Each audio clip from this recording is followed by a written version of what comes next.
Assalamualaikum warahmatullahi wabarakatuh. Perkenalkan, nama saya Ramdhani. Saya akan menjelaskan tentang hakikat perkembangan. Di sini ada hakikat pertumbuhan dan perkembangan. Yang kita bahas yaitu hakikat perkembangan. Perkembangan adalah suatu proses dari organisme muda menuju keadaan yang lebih dewasa, matang secara seksual, sehingga dapat melakukan reproduksi serta tidak bersifat kualitatif, tidak dapat diukur. Perkembangan cenderung lebih bersifat kualitatif, berkaitan dengan pematangan fungsi organ individu. Perkembangan masa prenatal, masa yang dimulai dari terjadinya konsepsi atau pembuahan antar sel kelamin laki-laki dan sel telur sampai seorang bayi dilahirkan. Periode prenatal berlangsung selama 280 hari atau kurang lebih 40 minggu, yang dihitung mulai dari sesudah hari menstruasi terakhir. Perkembangan masa anak-anak awal. Masa anak-anak awal terjadi pada rentang usia 2-6 tahun. Ada 5 perkembangan masa anak-anak awal. Yang pertama itu perkembangan fisik, motorik, kognitif, sosial, dan emosional. Perkembangan masa anak-anak akhir. Masa anak-anak akhir terjadi pada rentang usia 11 tahun, sering disebut masa usia sekolah atau masa SD. Perkembangan masa anak-anak akhir terdiri dari 5 juga, yaitu perkembangan fisik, motorik, kognitif, emosional, dan sosial. Perkembangan masa remaja. Masa remaja merupakan masa peralihan dari anak-anak ke dewasa. Perkembangan masa remaja ini ada 5 juga. Yang pertama itu perkembangan fisik, kognitif, sosial, emosional, dan bahasa. Perkembangan masa kedewasaan. Ada 3 perkembangan masa kedewasaan. Yang pertama yaitu perkembangan awal dewasa, masa pertengahan dewasa, dan masa akhir dewasa. Perkembangan awal dewasa itu periode perkembangan ini pada akhir usia belasan tahun dan berakhir pada usia 30 tahun. Yang kedua, masa pertengahan dewasa. Masa perkembangan periode ini bermula pada usia kira-kira 35-45 tahun dan berakhir kira-kira usia 60 tahun. Yang ketiga itu masa akhir dewasa. Periode perkembangan ini bermula pada usia 60-70 tahun dan berakhir pada kematian. Perkembangan intelek peserta didik. Perkembangan intelektual atau kognitif adalah proses yang di dalamnya melibatkan proses memperoleh, menyusun, menggunakan pengetahuan serta kekuatan mental seperti berpikir, mengamati, mengingat, menganalisis, mengevaluasi, memecahkan persoalan dengan berinteraksi dengan lingkungan. Intelek adalah kekuatan mental yang menyebabkan manusia dapat berpikir aktivitas yang berkenaan dengan proses berpikir. Hubungan antara intelek dengan tingkah laku. Kemampuan berpikir abstrak menunjukkan perhatian seseorang pada kejadian dan peristiwa yang konkret seperti pekerjaan, corak hidup bermasyarakat, pilihan pasangan hidup yang sebenarnya masih jauh di depannya, dan lain-lain. Karakteristik. Inteligensi pada masa remaja tidak mudah diukur karena tidak mudah terlihat perubahan kecepatan perkembangan kemampuan tersebut. Pada umumnya umur 3-4 tahun pertama menunjukkan perkembangan kemampuan yang hebat. Selanjutnya akan terjadi perkembangan yang teratur. Berpikir operasional formal memiliki 2 sifat yang penting, yaitu sifat dedukatif hipotesis, dan 2 berpikir operasional juga berpikir kombinatoris. Faktor-faktor yang mempengaruhi perkembangan intelek. Yang pertama itu faktor hereditas. Faktor hereditas, sejak dalam kandungan, anak telah memiliki sifat-sifat yang menentukan daya kerja intelektualnya. Secara potensial, anak telah membawa kemungkinan apakah akan menjadi kemampuan berpikir setara normal, di bawah normal, atau di atas normal. Yang kedua itu faktor lingkungan. Faktor lingkungan kecerdasan seseorang anak dapat berkembang jika lingkungan memberikan kesempatan untuk berkembang secara maksimal dalam hal-hal mempengaruhi perkembangan intelek dalam lingkungan. Misalnya lingkungannya antara lain bertambah informasi yang disimpan dalam otak seseorang sehingga ia mampu berpikir reflektif.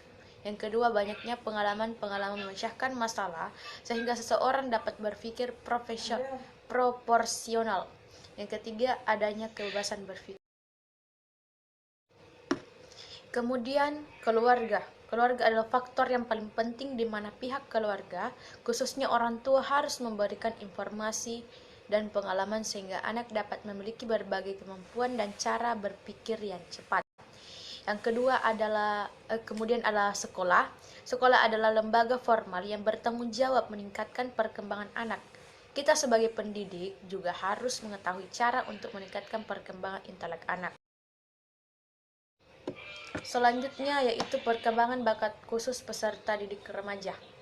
Perkembangan individu yang bergantung pada tingkat kemampuan atau prestasi, bakat adalah bawaan sejak lahir. Kemudian ada pengertian bakat di sini. Bakat adalah sifat yang dianggap sebagai kemampuan individu untuk menerima latihan atau respon seperti bahasa, musik, dan lain-lain. Yang kedua, jenis bakat khusus. Setiap individu memiliki bakat khusus yang berbeda. Usaha mengenalkan bakat mula-mula terjadi pada bidang pekerjaan, kemudian pada bidang pendidikan.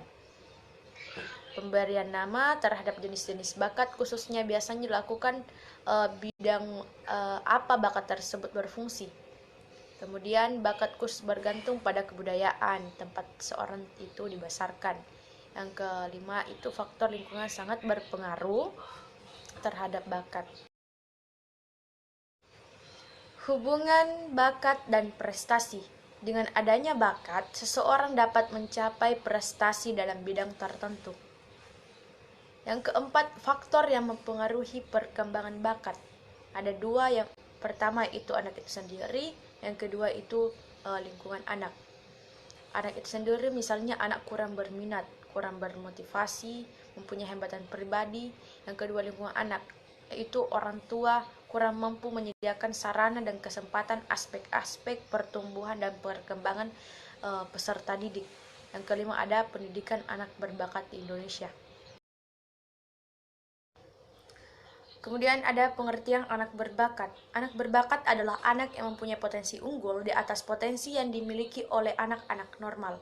Sementara itu, kepribadian merupakan sumbangan yang dapat diberikan oleh anak atau orang berbakat. Dengan dasar kepribadian yang baik, akan lahir karya yang baik pula. Yang kedua ada karakteristik anak berbakat. Ada banyak faktor yang mempengaruhi karakteristik atau watak dari anak berbakat atau orang berbakat. Dengan dasar kepribadian yang baik, akan lahir karya yang baik pula. Yang kedua ada karakteristik anak berbakat. Ada banyak faktor yang mempengaruhi karakteristik atau watak dari anak berbakat. Di antaranya pertumbuhan dan perkembangan budaya dan agama. Untuk menilai karakteristik bisa dilihat dari beberapa segi, yaitu potensi, cara menghadapi masalah, dan prestasi. Yang ketiga, menangani anak berbakat membiarkan anak berkembang sendiri akan mengakibatkan perkembangan tidak sempurna dan bakat yang sebetulnya dimiliki menjadi tidak berfungsi. Faktor yang perlu diperhatikan agar mencapai hasil yang diharapkannya itu faktor yang ada pada anak itu sendiri. Yang kedua itu faktor kurikulum yang meliputi. Yang keempat yaitu pelaksanaan pendidikan anak berbakat. Yang pertama itu meloncatkan anak pada kelas yang lebih tinggi. Yang kedua, pendidikan dalam kelas khusus. Yang ketiga, kegiatan dalam implementasi kurikulum bidang studi tertentu. Yang keempat, metode belajar dan guru. Yang kelima, ada implikasi pengembangan bakat khusus remaja terhadap penyelenggaraan pendidikan. Dalam suasana yang aman secara psikologis, anak akan merasa nyaman untuk mengungkapkan dan mengekspresikan bakatnya. Pendidikan hendaknya berfungsi sebagai media perkembangan dan pembinaan bakat anak. Kemudian, perkembangan hubungan sosial peserta didik. Yang pertama itu pengertian hubungan sosial. Teori psikologi telah mengungkapkan bahwa manusia tumbuh dan berkembang dari masa bayi ke masa dewasa melalui beberapa langkah, tahapan, dan jenjang. Kehidupan anak pada dasarnya merupakan kemampuan berhubungan dan berinteraksi dengan lingkungan sosial budayanya. Kemudian yang kedua ada karakteristik perkembangan. Dalam menyesuaikan diri terhadap lingkungan, remaja mulai memperhatikan berbagai nilai dan norma pergaulan yang berbeda dengan norma yang berlaku di keluarganya. Ia mulai memahami nilai dan norma pergaulan dalam kelompok remaja, kelompok anak-anak, kelompok orang dewasa, dan kelompok orang tua. Pergaulan remaja banyak diwujudkan dalam bentuk kelompok, baik kelompok kecil maupun kelompok besar. Penetapan pilihan kelompok yang diikuti didasari oleh berbagai pertimbangan seperti moral, ekonomi, minat, kesamaan bakat, dan kemampuan. Selanjutnya, faktor-faktor yang mempengaruhi perkembangan sosial. Perkembangan sosial dipengaruhi oleh banyak faktor, antara lain keluarga, kematangan, status sosial ekonomi, pendidikan, dan kapasitas mental, emosi atau inteligensi. Faktor keluarga. Keluarga merupakan lingkungan pertama dan utama yang memberikan banyak pengaruh terhadap berbagai aspek perkembangan sosial anak. Yang kedua, pendidikan dan kapasitas mental, emosi atau inteligensi. Faktor keluarga. Keluarga merupakan lingkungan pertama dan utama yang memberikan banyak pengaruh terhadap berbagai aspek perkembangan sosial anak. Yang kedua, pendidikan dan kapasitas mental, emosi atau inteligensi. Faktor keluarga. Keluarga merupakan lingkungan pertama dan utama yang memberikan banyak pengaruh terhadap berbagai aspek perkembangan sosial anak. Yang kedua adalah kematangan. Proses sosialisasi tentu saja memerlukan kematangan fisik dan psikis. Yang ketiga, status sosial ekonomi. Kehidupan sosial dipengaruhi pula oleh kondisi dan status sosial ekonomi keluarga. Yang keempat yaitu pendidikan. Pendidikan merupakan media sosialisasi yang terarah bagi anak. Pendidikan akan memberikan warna terhadap kehidupan sosial anak di masa yang akan datang. Kemudian kapasitas mental atau emosi dan intelijensi. Kapasitas emosi dan kemampuan berpikir mempengaruhi banyak hal seperti kemampuan belajar, memecahkan masalah, berbahasa, dan menyesuaikan diri di lingkungan masyarakat. Kemudian pengaruh perkembangan sosial terhadap tingkah laku. Dalam perkembangan sosial, para remaja dapat memikirkan perihal dirinya dan orang lain. Yang kelima, pengembangan keterampilan sosial pada remaja. Sebagai makhluk sosial, remaja dituntut untuk mampu mengatasi segala permasalahan yang timbul sebagai hasil dari interaksi dengan lingkungan sosial dan mampu menampilkan diri sesuai dengan aturan atau norma yang berlaku.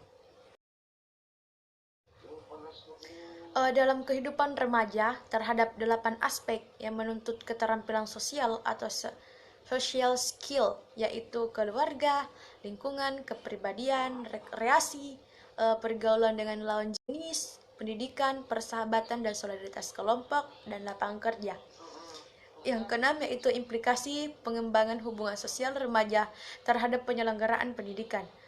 Masa remaja merupakan masa mencari jati diri, sehingga ia memiliki sikap yang terlalu tinggi dalam menilai dirinya atau sebaliknya.